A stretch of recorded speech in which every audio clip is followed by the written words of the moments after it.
আসসালামু আলাইকুম ওয়া রহমাতুল্লাহি ওয়া বারাকাতুহু।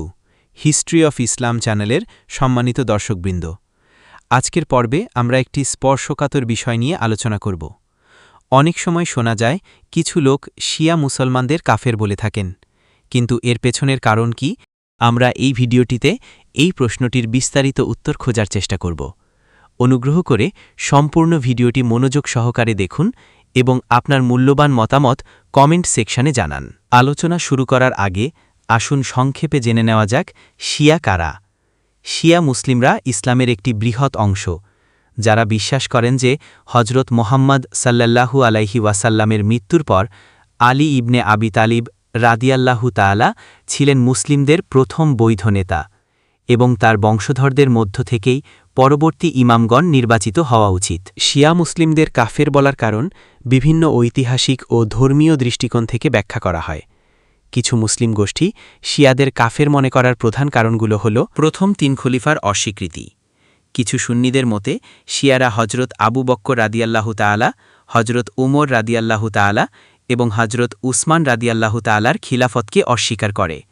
তাদের বিশ্বাস অনুযায়ী হজরত আলী রাদিয়াল্লাহু তাআলা ছিলেন রাসূলুল্লাহ সাল্লাল্লাহু আলাইহি ওয়াসাল্লামের সরাসরি উত্তরসূরি এবং প্রথম খলিফা হওয়ার যোগ্য ছিলেন। এই কারণে প্রথম ৩ খলিফার খিলাফতকে অস্বীকার করাকে কুফরি হিসাবে গণ্য করা হয়। কালিমা শাহাদাতের পরিবর্তন। অভিযোগ করা হয় যে শিয়ারা কালিমা শাহাদাতে কিছু অংশ বাড়িয়েছে বা পরিবর্তন করেছে। যেখানে মুসলিমদের মূল কালিমা হল লা ইলাহা ইল্লাল্লাহু মুহাম্মাদুর রাসূলুল্লাহ, অর্থাৎ আল্লাহ ছাড়া কোনো উপাস্য নেই, মোহাম্মদ সাল্লাল্লাহু আলাইহি ওয়াসাল্লাম আল্লাহর রাসূল। সেখানে শিয়ারা হজরত আলী রাদিয়াল্লাহু আনহু ও অন্যান্য ইমামদের নাম যুক্ত করে বলে। এই পরিবর্তনকে ইসলামের মৌলিক বিশ্বাসের বিকৃতি হিসেবে সাহাবা বিদ্বেষ। অনেক সুন্নি মনে করেন যে শিয়ারা সাহাবায়ে কেরামদের প্রতি বিদ্বেষ পোষণ করে, বিশেষ করে হজরত আবু বকর ও হজরত উমর রাদিয়াল্লাহু তাআলার প্রতি। সাহাবাদের প্রতি বিদ্বেষ রাখাকে ইমানের দুর্বলতা বা কুফুরি হিসেবে গণ্য করা হয়। উম্মুল মুমিনিনদের প্রতি অপবাদ।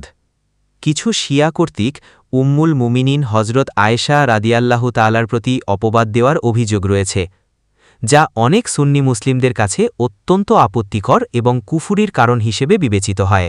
আবদুল্লাহ ইবনে সাবার প্রভাব।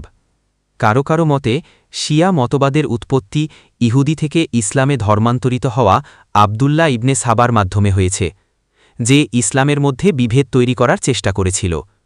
এই কারণে শিয়াদের বিশ্বাসকে ভেজাল মিশ্রিত এবং ভ্রান্ত মনে করা হয়। ইমামদের কবরকে অতিরিক্ত গুরুত্ব দেওয়া। কোনো সুন্নি গোষ্ঠীর মতে শিয়ারা তাদের ইমাম ও ওয়ালিদের কবর বা মাজার জিয়ারত করাকে অন্যান্য ফরজের মতো গুরুত্বপূর্ণ বা তার চেয়েও বেশি গুরুত্ব দেয়, যা শিরকের পর্যায়ে পড়ে।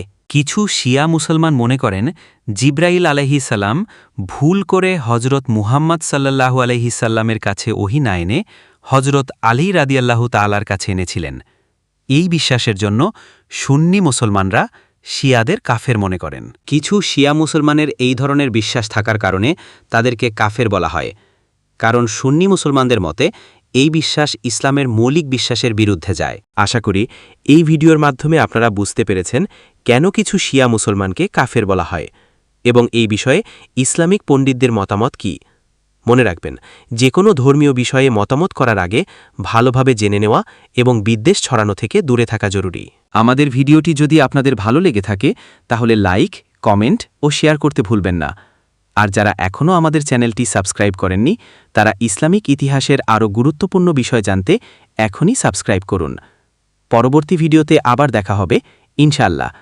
আসসালামু আলাইকুম ওয়া রাহমাতুল্লাহি ওয়া বারাকাতুহু।